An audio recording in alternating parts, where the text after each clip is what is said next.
One of the common mistakes that I have found that many parents, teachers, and even seasoned psychologists and psychiatry make, that they focus too much on correcting, labeling the behavior and not what is the functioning behind that behavior.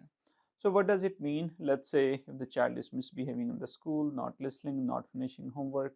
So, traditionally we come up with some reward system, or we come up with some behavior plan that if you do this behavior, you will earn this reward. And if you don't do this behavior, these are the consequences.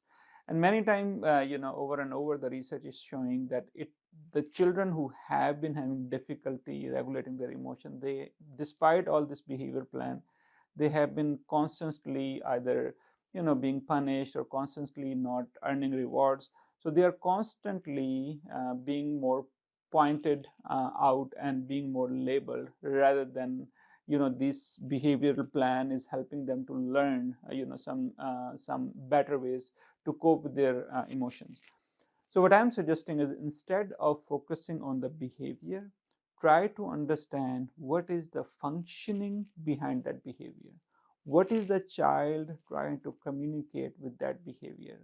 Is it the child is throwing temper tantrum because the child is mad, angry, frustrated, sad, scared, being felt that he, she, or they are being mistreated in a way? Or so when we focus the functioning behind the behavior, rather than focusing on this behavioral plan that are just focusing on correcting the behavior.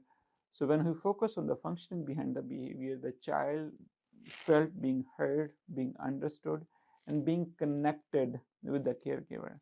And when the child felt being heard, when the child feels that he, she, or they are being heard, being understood, so they are more likely to listen to the advice that the parent, that the teacher, and the therapist is giving. So it's important, along with the focusing on the behavior, more important is try to understand what is the functioning behind that behavior.